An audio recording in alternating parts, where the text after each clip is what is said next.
Hello, this is Adam Henry, and I am presenting Your Dance Heritage, Week 2 project for the Introduction to Dance History class. I am covering Irish dancing today, and so let's get started here. So first of all, why Irish step dancing? Number one, I am Irish myself, and it's always been something that I've found very unique in sort of dancing and very interesting. It's always kind of been captivating and fun to watch, even if it hasn't been like immensely popular and things like that, which I'll get a little bit more into a little later here. But again, mostly because I'm Irish and it's really cool in a lot of different aspects here. So let's see. So with Irish dancing, you can kind of see the general trend of how it is. It's either one person it can be, or it can be multiple people. Generally, if there's multiple, it's in a straight line. But there can be many variations to Irish dancing, such as with other kinds of dancing as well. From the type of shoes being worn, which is important for Irish step dancing particularly, by the clothing different that's worn. Generally speaking, the people will stand in a straight line. However, there can be variations where they can either be in a circle and move around a little bit more and kind of intertwine and things like that and get a little bit creative. But generally speaking, they're going to be in a straight line and presenting just towards the audience itself, and not a lot of spinning and twirling and things like that, like you would see in other dances pretty commonly. But one thing that's really unique to Irish dancing more than anything else, I think, is that it doesn't even need music. The tapping of the shoes can create its own music entirely, which is what I'm going to show in the next couple of clips here. In the first clip, this has no music at all, which is really cool. So you can kind of hear the rhythm of the dancing itself, and really seeing just the music it creates on its own. So it doesn't have to have its own instrument music playing. So let me go ahead and play that. It's a short 15-second clip here.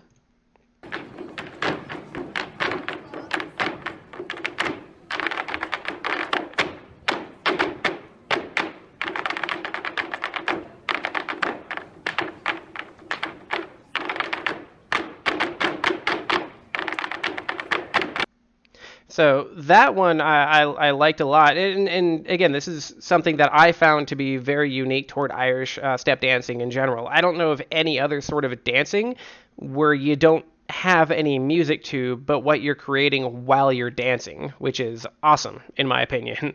The next clip that I have here, it has music in it, and I chose a part of the clip. And both of these full versions are about a minute long, can be found in the references section. But this next clip here has music in the background. It's two people dancing. I picked a part of the clip where it starts with them very lightly tapping, and you purposely can't hear the tapping a whole lot, and you can primarily hear the music. And then it transitions into you can hear the dancing or hear the tapping, and you see how well it just blends in with the music and how it kind of just enhances the music in itself. So you kind of see it without hard tapping, and then with it, which is two totally different styles of things, which is of course totally different than what we just saw with no music at all. So let me go and play that one.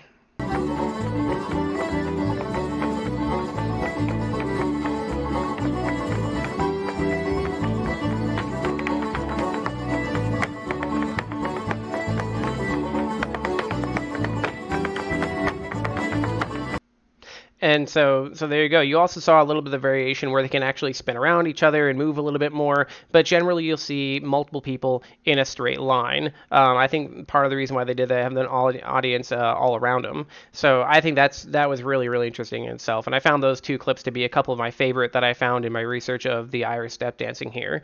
The next section is, well, what makes all the tapping music possible? That would be the hard shoes that are being used. The basic design is the same for both men and women, where you have the large wooden back that you see there, and the solid wooden front that you see there too. That I couldn't find a different design for men and women there. The variations that you will see that you see in the picture here will be like the buckle on the front or the straps and things like that, and kind of general design sort of aspects. But they both have distinct heels and the distinct toes in the front.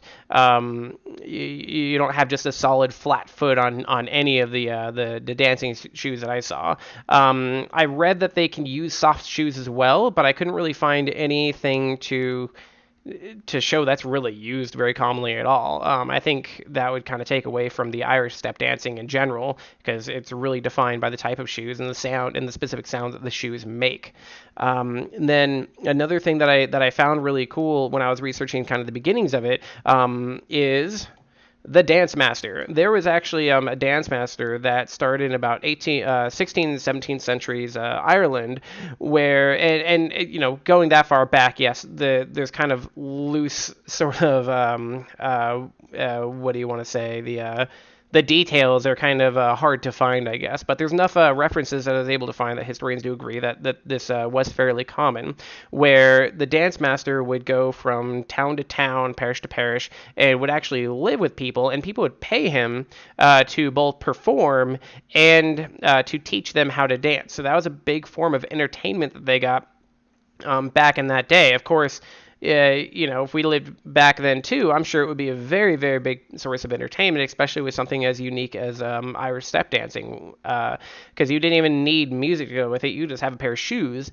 and be able to perform just as well as people that have music and a lot of other things. So it'd be good if you're both sort of poor or upper class or anything like that.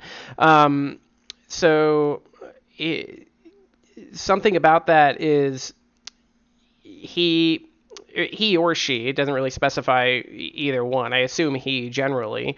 I thought it was really cool that he would actually live with people for a time, and so that would kind of discount the lessons that he would give them. I thought the whole thing about the dance master was very interesting in itself. You know, in a time without, you know, video games or TV or anything like that was kind of their version of that people spent money on and really wanted to get into. But how is Irish dancing today?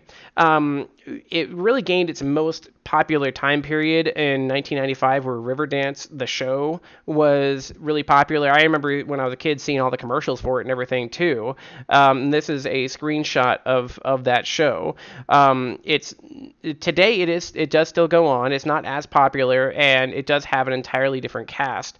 But something kind of a double-edged sword between the Irish step dance. It's very unique in itself, but the reason why I think it gained worldwide popularity there in 1995, and they just do still tour around the world, but it kind of phased out and didn't really have a huge popular peak before then that I could really find, is because although it is very unique and very captivating, it is kind of similar all the way throughout. If you look up YouTube videos, you'll see vast similarities between the two. It's not like, you know, hip hop music or country or things like that, where there's a lot of different variations to it. Although there is some variation to the Irish tap music, it's more of an attention-getting sort of party, fun sort of music, in my opinion.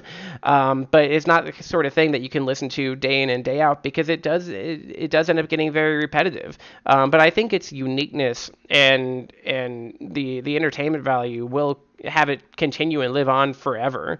I really do think that. But again, it doesn't have enough variation to gain constant worldwide popularity. It's going to be one of those things that always stands out whenever it's performed and always catches people's attention when it does go on.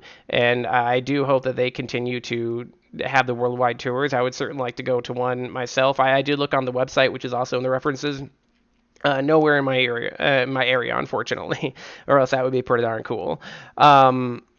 So that's pretty much the gist of it. Here's my references. Now, FYI, when I submit the PowerPoint presentation, the videos won't play just because PDF videos won't play. Just be a couple screenshots, but I just want to throw that out there.